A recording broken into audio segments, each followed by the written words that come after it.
Hello दोस्तों, नमस्कार। SMKC channel में मैं आप सभी लोगों का दिल से बहुत बहुत स्वागत करता हूं। दोस्तों, आज के दिन का पहला वीडियो तो आप लोगों ने ज़रूर देखा होगा। एफएल इंडिया से रिलेटेड स्प्लिट की न्यूज़ हम लोग को देखने को यहाँ पे मिल चुकी है। ज़रूर इस वीडियो को चाहो तो कवर कर सकते हो, लिंक नीचे डिस्क्रिप्शन बॉक्स में मिल जाएगा। फर्स्ट टाइम विजिट किया चैनल को जरूर सब्सक्राइब कर लेना and free stock market classes को भी चाहो तो फॉलो कर सकते हो, लिंक ऊपर आई बटन पे या नीचे डिस्क्रिप्शन बॉक्स में मिल जाएगी। चलिए दोस्तों, फिलहाल इस वीडियो को स्टार्ट कर लेते हैं।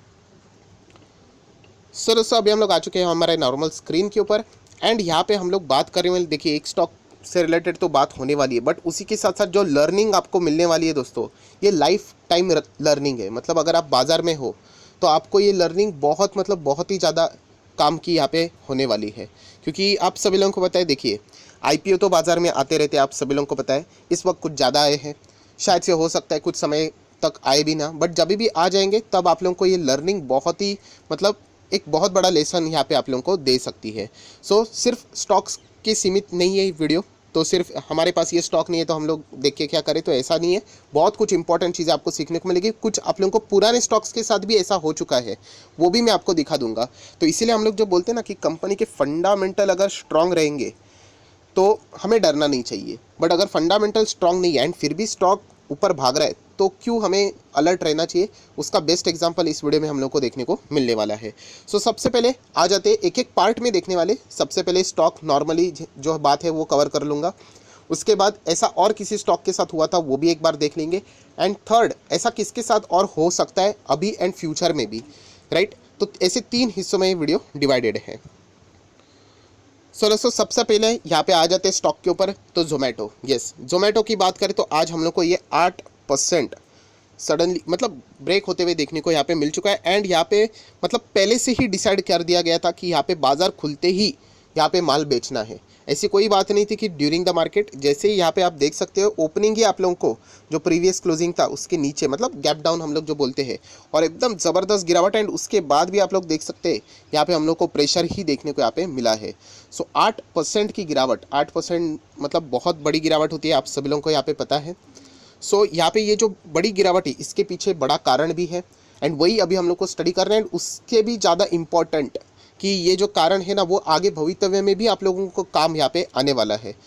सारी चीज़ें समझ में आ जाएगी, पर जोमेटो का शेयर गिरा क्यों, यही तो हम लोग को जानना है। तो आप लोगों को वो कारण समझ में आ जाएगा। दोस्तों, अभी हम लोग यहाँ पे आ जाते हैं जहाँ पे आप लोगों को पता चल जाएगा। आप देख सकते हो जोमेटो का शेयर ज़बरदस्त गिर गया। आज की तारीख है 23 अगस्त, राइट। ऐसा क्यों हो गया दोस्तों, इसके पीछे का कारण है एंकर इन्वेस्टर। यस, अभी एंकर इन्वेस्टर कौन, सब कुछ आप लोगों को यहाँ पे मैं बता दूंगा। पर यहाँ पे कारण देख लेना क्या है, आ चुका है कि 23 अगस्त आज यहाँ पे गिरा है after the end of the 1 month locking period for the anchor investor. हमें इतना पता चला कि एंकर इन्वेस्टर का 1 मंथ का लॉकिंग पीरियड था वो खत्म हो चुका है आज 23 तारीख की अगर हम लोग बात करें। तो इसलिए यहाँ पे जोमेटो का शेयर हमें यहाँ पे 6% नहीं 8% होना चाहिए। वो आर्टिकल जब लिखा होगा तभी 6 रहा होगा। इतना हमें गिरते हुए देखने को मिला है। सबसे पहले अभी हम लोग को जानना है ये एंकर इन्वेस्टर क्या है। दोस्तों, आप लोग देख सकते हैं anchor investor are institutional investor who are invited to subscribe to the share of the company. आगे देखो क्या लिखा है, before the IPO. Yes, IPO आने से पहले इनको बुलाया जाता है कि आप हमारे कंपनी में क्या करें, निवेश करें करके। जोमेटो में भी ऐसा हुआ था, बहुत सारे कंपनीज में होता है। मैं अभी आप लोगों को जैसे कहा कि सेम सिचुएशन और एक कंपनी में भी हुई थी, पॉपुलर कंपनी में, वो भी मैं आपको बताना चाहूँगा।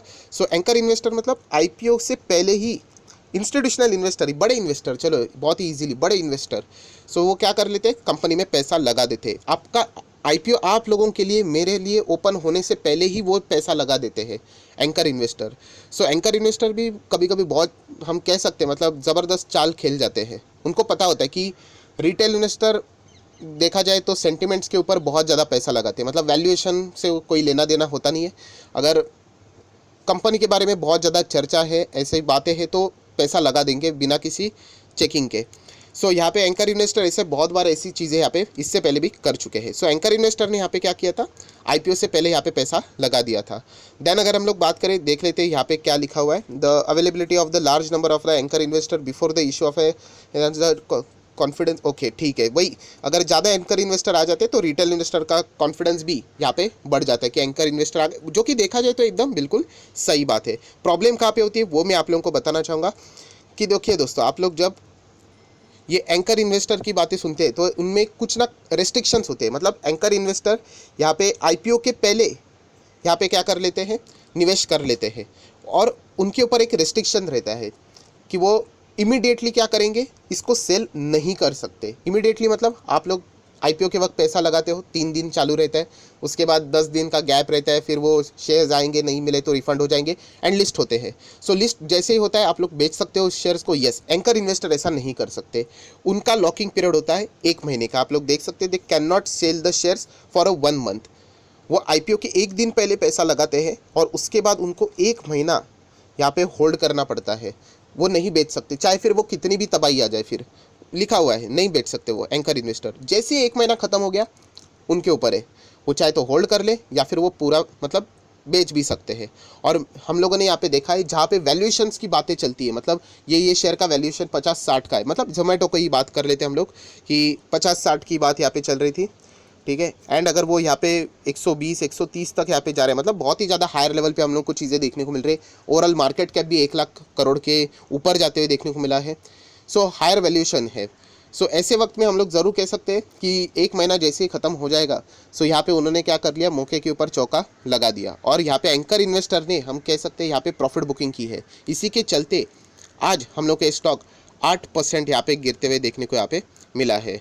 सो ये दोस्तों हमेशा याद रखना कि कभी भी यहाँ पे जब आईपीओ ऐसा आता है, सो सबसे पहले मेन चीज़ एक ही याद रखना कि कंपनी के फंडामेंटल्स बहुत ज़्यादा इंपॉर्टेंट होते हैं। फंडामेंटल्स अगर आपके अच्छे हैं ना, फिर वो स्टॉक कितना भी गिरे दोस्तों, वो फ्यूचर में अच्छा कमबैक करेगा। ऐसी बात नहीं कि फंडामेंटल्स वाले स्टॉक गिरते नहीं, 110% गिरेंगे, बट उनमें वो फंडामेंटल स्ट्रॉन्ग इसीलिए कहा जाते हैं कि वो रिकवर करते हैं ऐसे, राइट। एंड जो स्टॉक फंडामेंटली वीक है पर फिर भी बहुत ही हायर लेवल पे देखने को मिल रहे हैं, सो ऐसे स्टॉक में गिरावट के बाद वापस खड़े होने के लिए जो ताकत रहती है वो बहुत ही कम रहती है। सो यही चीज़ फिलहाल हम लोग को आज के दिन भी यहाँ पे देखने को यहाँ पे मिल चुकी है। सो इसीलिए आप लोग देख सकते हैं जोमेटो में ये जो 8% की गिरावट। चलो मैं आपको एक और चीज़ दिखाना चाहूँगा, मैं मैक्सिमम चार्ट पैटर्न ओपन कर लेता हूँ जोमेटो का। यहाँ पे आप देख रहे हो कि फ्राइडे के दिन 23 जुलाई यहाँ पे शुरू हुआ था। कब हुआ था? 23 जुलाई। आज क्या है? आज है ये देखिए 23 अगस्त, बराबर 1 महीना ख़त्म हो गया। एंकर इन्वेस्टर ने माल बेच दिया जितना हो सके उनका अपनी स्ट्रैटेजीज के हिसाब से। सो ये इसके पहले भी ऐसा बहुत बार हुआ है, एंड खास करके तभी होता है जहाँ पे रिटेल इन्वेस्टर का सेंटिमेंट बहुत ही ज़्यादा पॉजिटिव रहता है कि रिटेल इन्वेस्टर वहाँ पे पैसा लगाने के लिए ब्लाइंडली रेडी ही रहते हैं। ऐसा और एक एग्जांपल अभी मैं आप लोगों को दिखाना चाहूँगा। जैसे मैंने कहा कि 3 पार्ट्स में ये वीडियो है, तो पार्ट 1 तो मैंने बता दिया इन स्टॉक से रिलेटेड। पार्ट 2 की बात करें तो ऐसा और किसी स्टॉक के साथ हुआ था। सो दोस्तों यहाँ पे मैं बताना चाहूँगा, जब 2020 जब बाज़ार में भूकंप चल रहा था, अमेरिकन बाज़ार में सर्किट्स की हम लोग को बातें देखने को मिल रही थी, तभी एक आईपीओ आया था, बहुत ही ज़्यादा पॉपुलर, बहुत ही शानदार, पर सिचुएशन ख़राब थी। बट फिर भी बहुत सारे रिटेल इन्वेस्टर ने उसमें भी ब्लाइंडली निवेश किया, इतना ख़राब सिचुएशन होने के बावजूद। और उस आईपीओ का नाम था SBI card. Yes, SBI card कोई ख़राब कंपनी नहीं है, बट वो सिचुएशन बहुत ही वर्स्ट थी, तो इसलिए वहाँ पे मैंने तो इग्नोर करने के लिए कहा था। मेरा आज भी वीडियो है पड़ा हुआ है, आप चाहो तो वहाँ पे देख सकते हैं, एसबीआई कार्ड आईपीओ से रिलेटेड। पर फिर भी रिटेल इन्वेस्टर ने क्या कर लिया, निवेश कर लिया था, क्योंकि कंपनी बहुत ही बड़ी है। पर मार्केट अगर लोअर सर्किट लगेंगे तो ऑब्वियसली वहाँ पे भी हम लोग को लिस्टिंग इन के बजाय इशू प्राइस के वो नीचे जाते हुए देखने को मिला था। सो एसबीआई कार्ड में भी अगर मैं बात करूँ दोस्तों, तो बहुत ही हेवीली आप देख सकते हैं एसबीआई कार्ड भी क्या किया गया था, एंकर इन्वेस्टर ने बहुत ज़्यादा माल उठाया था। ये देखिए फेब की अगर मैं बात करूँ, फेब 2020 की अगर मैं बात करूँ, 74 एंकर इन्वेस्टर ने ज़बरदस्त यहाँ पे माल उठाया था। एंड जब अगर हम लोग बात करें अप्रैल की, जैसे ही 1 महीना ख़त्म हो गया, क्योंकि 1 मंथ का ही लॉकिंग रहता है, एसबीआई कार्ड 15% टैंक हो गया, मतलब क्रैश हो गया after the anchor investor locking ends. So ये चीज़ें बहुत बार होती है दोस्तों, एंड खास करके ऐसे स्टॉक्स में, या फिर हम कह सकते हैं ऐसे आईपीओज़ में जहाँ पे सेंटिमेंट्स रिटेल इन्वेस्टर का बहुत ही पीक लेवल पे होता है।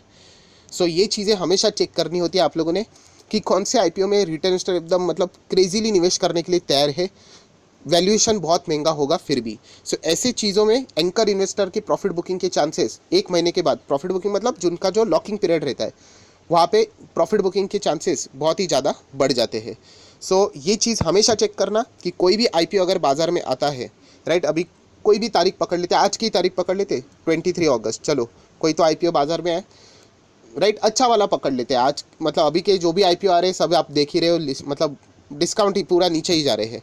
पर आप लोगों ने क्या करना चाहिए, चेक करना चाहिए 1 महीने के बाद क्या वो आईपीओ में कोई बड़ा प्रॉफिट बुकिंग तो नहीं हो रहा है। अगर प्रॉफिट बुकिंग हो रहा है मतलब एंकर इन्वेस्टर वहाँ से एग्जिट करने की कोशिश वहाँ पे कर रहे हैं। इसका अर्थ ये बिल्कुल नहीं कि वो कंपनियाँ सीधा खराब ही हो गई, बर्बाद हो गई करके, बट इतना पता चला है कि उन्होंने ज़बरदस्त मलाई वहाँ पे खाई है। सो ये चीज़ें हमेशा हम लोगों ने यहाँ पे चेक करनी चाहिए। ऐसी बहुत चीज़ें हम लोग को देखने को मिल जाती है। बहुत सारे आईपीओ हो चुके हैं, बट जहाँ पे सबसे ज़्यादा पॉपुलैरिटी रिटेल इन्वेस्टर की रहती है वहाँ पे हम लोग को ये एक्टिविटीज़ होते हुए देखने को मिल जाती है। सो ये बात का अलर्टनेस भी आप लोगों ने यहाँ पे रखना चाहिए। सो ये तो 2 बातें अभी हम लोगों ने यहाँ पे देख ली हैं। एंड एज़ यूजुअल जो सवाल यहाँ पे पूछे जाते हैं मैं ऑलरेडी आपको बता चुका हूँ कि ज़ोमैटो में निवेश अगर आपको करना है तो ब्रेक इवन तक पहुँचने दो, क्योंकि अभी भी अगर देखा जाए तो कंपनी के जो रिजल्ट भी हम लोगों ने देखे थे माइनस में ही देखने को मिल रहे हैं। ये तो लिस्टिंग के हिसाब से, जब ये लिस्ट भी नहीं हुआ था तो तभी भी फाइनेंशियल्स इनके बनते थे ऑब्वियसली, तो तभी के भी रिजल्ट इनके नेगेटिव ही है। तो कंपनी के आप प्रॉफिट देख सकते हो माइनस में हम लोग को देखने को मिल रहे हैं। पुराने जितने भी आप चेक करोगे पिछले 4 से 5 साल के, तो माइनस में ही डेटा फिलहाल देखने को मिल रहा है। बाकी सारा डेटा भी अगर आप चेक करोगे तो वो भी कैश फ्लो से लेकर हर चीज़ आप लोगों को यहाँ पे नेगेटिव ही फिलहाल देखने को यहाँ पे मिल रही है। सो ज़रूर कंपनी कमबैक यहाँ पे कर सकती है, उसके लिए उनको टाइम भी लगेगा, बट जब वो कंपनी कमबैक करे तब हम लोग जाके वहाँ पे निवेश करेंगे। अभी निवेश करना अगेन वही चीज़ है कि ब्लाइंडली मतलब तुक्का लगाने के बराबर है। ऑलरेडी मैं आप लोगों को ये भी कह चुका हूँ कि मैं इसको 1000 में भी खरीदने के लिए तैयार हूँ अगर ये कंपनी 1000 के लेवल पे प्रॉफिट दिखाएगी तो भी। पर यहाँ पे जो लॉस दिखा रही है उसमें इसमें पैसा लगाना मतलब बहुत ही रिस्की है। पता नहीं चलेगा कि कब जाके कोई बहुत बड़ा प्रॉफिट बुकिंग कर दे। तो नीचे खरीदने के लिए कोई तो इंस्टीट्यूशंस तो आने चाहिए, बड़े लोग आने चाहिए। जब तक लॉस है चांसेस बहुत ही कम है कि बड़े इन्वेस्टर यहाँ पे बड़ा पैसा उनका लगा दे करके। सो आई होप आशा करता हूँ इस वीडियो में भी आप लोगों को बहुत सारी चीज़ें यहाँ पे सीखने को मिली होगी। एंकर इन्वेस्टर से रिलेटेड ज़ोमैटो में भी हम लोग को ये चीज़ें देखने को मिली, एसबीआई कार्ड के वक्त भी हम लोग को ये चीज़ें देखने को यहाँ पे मिली थी, राइट। एंड आगे भी अभी हम लोग को कोई ना कोई आईपीओ पॉपुलर आता रहेगा जहाँ पे वैल्यूएशन बहुत महंगे रहेंगे, फिर भी ज़बरदस्त रिस्पांस रिटेल इन्वेस्टर की ओर से देखने को मिल जाता है। उसमें ये चीज़ें बहुत ही ज़्यादा एक्टिवली हो सकती है।